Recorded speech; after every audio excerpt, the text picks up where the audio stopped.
So therapists have emotions too. We often forget that. In this lesson, we're going to talk about how to deal with our emotions that come up for us while we're working with clients. Your stuff is going to get touched all the time. Touched is different from triggered.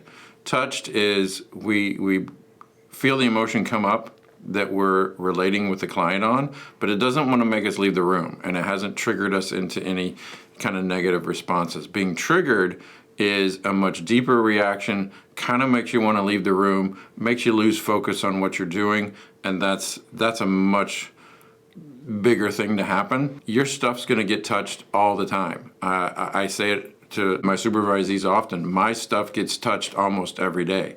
I'll see myself in a client, and so when that client is feeling something or talking about something, and I start going into my own story in my head, I got touched by something. That's not a bad thing. We're not talking about transference and countertransference. That's a different subject. Just getting touched by the emotion that's coming out or the story that they're telling, that's what we're talking about. Being triggered, that's a much bigger thing. And you should have emotions, and they should get touched.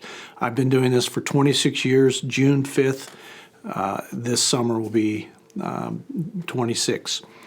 And you will work with certain populations that will touch you as well.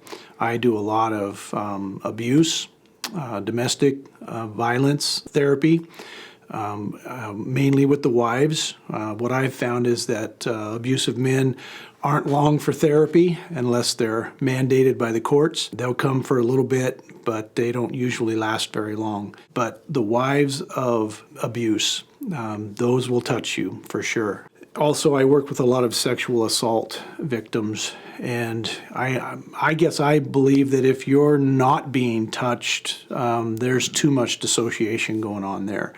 I still, to this day, even when I'm talking on the phone to a potential client who's telling me what we're going to be working on, will realize that I am affected by the emotion of abuse.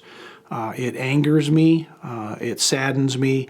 I'm human. I want to be touched by it. Actually, to not feel as a therapist is not a good thing for sure. Yeah, remember, we want to connect with our clients, and one of the ways we connect is on similar emotions. If we don't allow that to happen, the client isn't going to trust us as much. They're not going to feel that connection that allows them to open up, to be more vulnerable.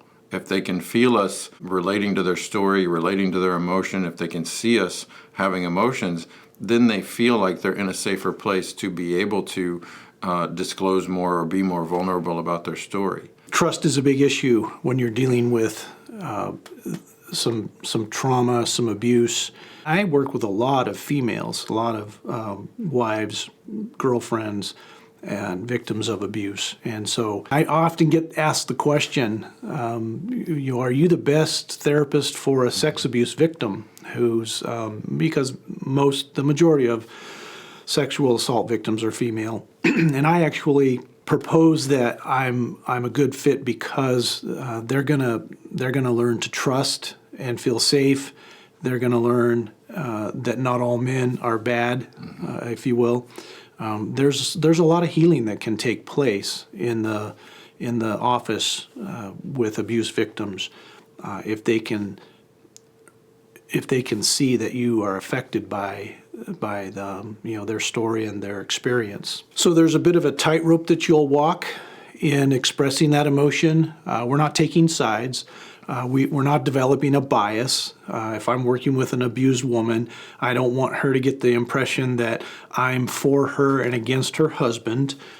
He's not my client. I'm not to be trying to villainize him per se. So there's a tightrope where you walk with the client of feeling what they feel and expressing to them that you empathize and validate their experience, but that you're, quote, not on their side per se. And when we work with clients like this, sometimes we will get overwhelmed because our stuff got touched. And it's important to remember that we're still working for the client. They're the ones we're working for.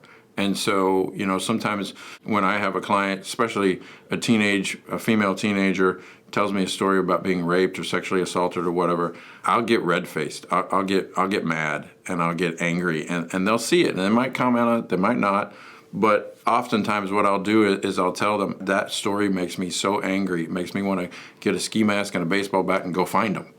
And sometimes they'll laugh, sometimes they don't, but I call it ski mask therapy. That's my reaction to that story. I want to go, do some justice. It's not my justice. I'd rather have them do it. But we have to remember and not lose that emotional connection to the client's story and what's going on, because it's still another human being. It's still somebody who's having things happen in life that aren't fair, that aren't good. And if I'm just cold to that, I'm not going to be able to relate to them. I'm not going to be able to connect with them. I had an intern, female intern, who joined me for a couple of sessions with some narcissistic, abusive men. Her comment to me at the end of one session was, "Ooh, that guy gave me the creeps." And I validated that for him, like, that guy gave me the creeps because he's kind of a creepy guy. So it was good for her to also hear that he creeped me out because, there's some vile humanity out there. And you're supposed to feel about vile humanity. So when your stuff gets touched, there's a couple things you need to do. Number one, check in with your supervisor. Check in with other colleagues. Talk about it. Get it. Don't keep it inside. Get it out that your stuff actually got touched. It may mean that you need to go away and do some work on it, especially if you get triggered. Breathe. You need to breathe when that kind of stuff happens. Remember, our brain still needs oxygen, grounding, coping, all of that kind of stuff. You're still a human being just like the person you're working with. You need to be doing the stuff that helps you stay stable with your clients just as much as they need to learn how to do it. And sometimes if they see you doing it in the room, it will give them confidence that, hey, this guy is doing what he's telling me to do. So that's a good thing too. Can you explain triggered a little bit more? Just exactly what that is compared to touched. So triggered, remember, like we said earlier, triggered, it's on a deeper level. So I go into my own trauma story in my head. I start replaying the story. That's a flashback. If I start breathing deeper, if I start, my heart starts racing, if all of that stuff's happening, that's the stuff we look for in our clients. If it happens to us, we're just as triggered for some reason as our clients are. Yeah. And so we need to be aware of that. If we get 10 minutes into a story, our client's story, and we're sitting there breathing like crazy, our face is red and we're sweating and we have the urge to get up and walk out of the room, we lost sight of the stuff that was going on with us. But we need to track that stuff too. And so being triggered, that's not a good thing. That means you got some stuff to go work on away from the office. You need to go sit on somebody's couch and talk about that. And you learn too, this is one of the ways in which you might learn who you don't want to work with or who you maybe shouldn't work with. If you're finding yourself triggered more than touched, this population might not be for you then. Mm-hmm. So remember, triggered is not good, touched is necessary. We need to be touched by the stories our clients tell us. Thanks for staying with us. We'll see you in the next lesson.